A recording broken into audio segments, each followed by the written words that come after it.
been a while, but let me explain. I just got back from my 2-week trip in Japan and I brought lots of designer items, tips, and tricks back with me. I'm gonna have a whole series on Japan with the cities that I went to and what items to hit where.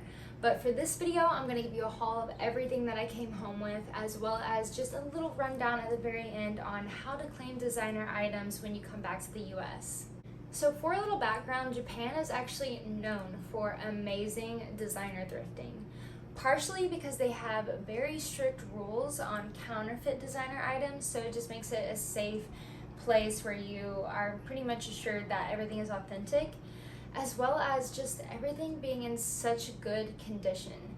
Now, this is just an assumption, but I can only guess that it's also because just everything in Japan is just so respectfully looked after, and as you can see by the city, like everything is so clean, so taken care of, that this practice just carried into taking great care of their own personal items before they sell them back. So I had it in the back of my mind when I was getting ready for this trip that I wanted to come home with a Chanel bag. I thought this was possible because I know that there is a store there that is secondhand that exclusively has Chanel items. I'm going to give you all the details on this store in my Tokyo video that is coming up. But, as I say, I secured the bag. Here's what I got, and she only came with a dust bag, no box. And don't you dare judge her by the condition of her dust bag, okay? I got a 1989 to 1991 square flap in beige lambskin with gold hardware. And I put an emphasis on gold because that is the best part of this bag. This bag is vintage, and if you don't know already, Chanel used to do 24 karat real gold hardware. And then in 2008, they actually switched to being gold toned or gold plated. And this has caused a lot of controversy because if you know anything about Chanel, you know they have had multiple price raises, and we're saying that the quality is kind of going down. And also the gold plated is just not hitting quite the same. And a lot of people have noted that there is some rub off, especially here on the turn, where it's turning silver where there's wear. So this bag, and I'll show you the condition later, but I got this for $3,700. However, if you have your passport on you, which you should if you're walking around, and you are a non-Japanese citizen, then you can actually get tax-free. So they'll take your passport information down, and then after that, it reduced my bag to $3,300. A brand new square flap of this color and the gold hardware is actually online today for $4,700. And the only wear that I can find on this bag, to be honest, is right here. There's a little color transfer on the strap, but it's mostly hidden in the little armpit of the bag anyway. Other than that, it's amazing. Here's a close-up of the quilted beige lambskin. The notch that you see on the left of the CC is actually an indication that it is 24 karat gold.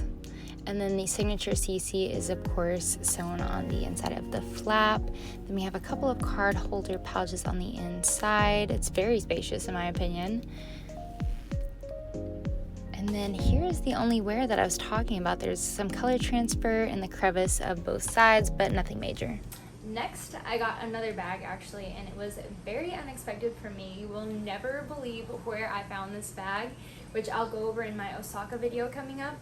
But this is, if you can't tell from the dust bag, a Neverfull PM.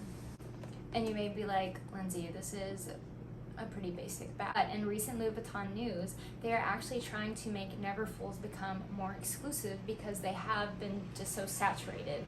They're even starting wish lists where people are waiting months, and it has to be like VIP clients in order to get it, especially in this smaller size. So not only did I find this unicorn without the wait or the hunt, but I also got it for a little cheaper. On the Louis Vuitton website right now, it is listed as $1,960, and currently online you can't even order it. It says to notify a sales associate or to notify you when it's back in stock, which it probably won't be for a while, if at all. And I got this bag for $1,300, and this isn't secondhand. This was brand new.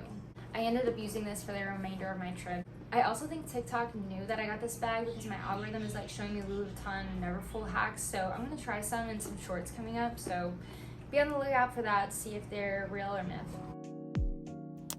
This PM in Neverfull is in the Louis Vuitton monogram print. I think she's the perfect size and hasn't even patinaed yet, which is my favorite way to see a Louis Vuitton product. It does have the little mini pochette inside, however it is attached unlike some versions of the Neverfull, so you will have to keep it in here. It doesn't double as a clutch. Last but certainly not least, on my designer items from Japan, I do have a Saint Laurent box right here, and I actually got this at the same place that I got the Louis Vuitton Neverfull. Again, that's for another video. And they're actually not in the box because I am currently wearing them. These are the YSL Cassandra palm earrings in silver. So Cassandra is just what they seem to call their large YSL logo that is vertically stacked. I have one of these so long, having lived in both Miami and Hawaii, where it's very tropical and there's always palm trees. But I think at such a high price point, that is what deterred me from getting them, because I know that they're pretty much only cute in the summer beachy places and not so much in the winter, since this was more of a trendy piece than a classic piece. But here in Japan, I found them for 50% off. Their normal price point is $595, which on the website currently, I didn't even see the silver version, which on YSL's website, normally they have all the metal tones in the same price point, so I would only assume that it would still be the price point that is on their website, and I remember it being similar to this. The price point now is $595, and so because they're out of the silver and now they're just showing gold, I don't know if that means they're not going to replace them, like maybe this is the end of them, but I found them for 50% off. And again, these are brand new, these are not used. Here are the earrings all laid out. You can see the rather large Cassandra and then the palm trees, and this design is actually inverse, which creates a symmetrical look. So overall, on those 3 designer items, I saved a total of $2,300. Okay, now what is the process of getting all these goodies back to the US?